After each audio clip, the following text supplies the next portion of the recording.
Hey everyone, thought we'd do a quick summary of our today's lesson and just be able to post this in case you wanted to go back and review what we did in class.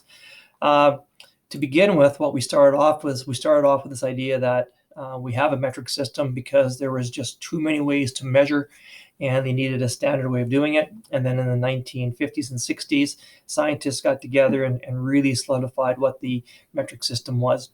We added some terms to our ladder. And the neat part about metric system is, of course, it goes up and down by multiples of 10. So we said if we want to do some conversion, we can take our stairs and apply them to what we're doing with our system. So millimeters to meters.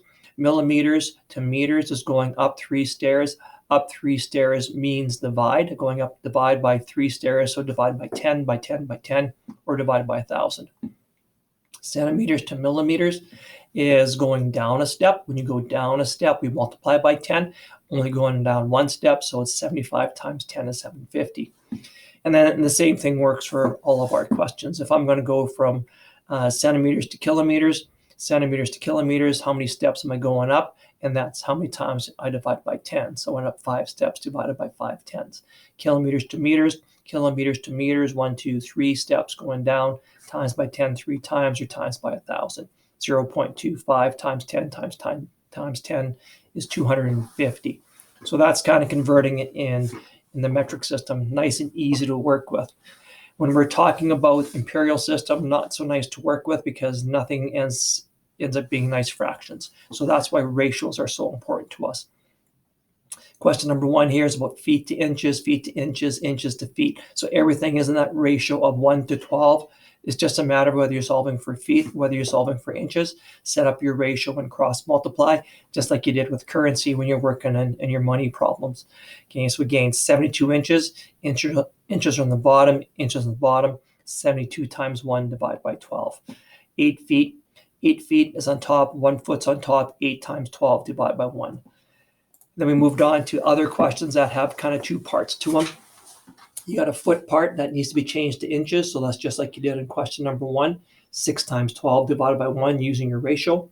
You got your 72 plus 2 gives you 74 inches. So it just has the extra layer of adding a bit more. So if you're 6 feet 2 tall, you're 74 inches.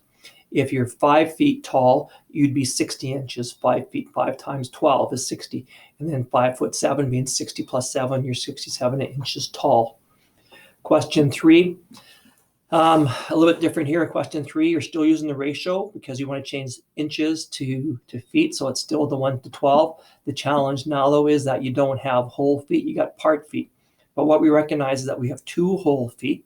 So 2 whole feet is 2 times 12 is 24. So you have 24 inches is for the 2 feet with 5 inches left over. So 2 feet, 5 inches. If you were 75 inches tall, how many feet is that? It's 6 whole feet. 6 whole feet is 72 inches. 75 divided by 75 minus 72 is 3. So you're 6'3". And we kept that process going when we did C as well. And of course, we have other conversions we can deal with as well, other ratios. 1 yard is 3 feet. 1 mile is 5,280 feet. So we just continue to use our ratios to kind of pick away at our problems. If I want to go miles to feet, I use the miles to feet ratio. Miles is 2.5. Miles go on top, cross multiply, and that's how many feet I have. And then we just said the same thing about the idea of how you change feet to yards. That's the 1 to 3 ratio. Cross multiply, and you have your yards. And now we can talk about fractions as well. Fractions are things that you've looked at in the past. So simplifying fractions, divide them by equal numbers, divide them by 2, divide by 2, or divide by 4, divide by 4, and you get 3/4 or 12/16. 36 out of 48, after we got things figured out, we realized both those numbers divided by 12. 36 divided by 12 is 3. 48 divided by 12 is 4. So both these fractions end up being 3/4. How do you put things in order, or how do you add or subtract? We have to make sure we're working with common sizes. So when you're talking about common sizes, it's about a common denominator. So 4, 12, and 3, 12 is the best size to work with. So you multiply the top by an equal number as you multiply the bottom. So if the bottom is times by 3, the top is times by 3. For 2/3, if the bottom is times by 4, the top is times by 4. Adding fractions, as long as they're the same sizes, you can put them together. 3 sizes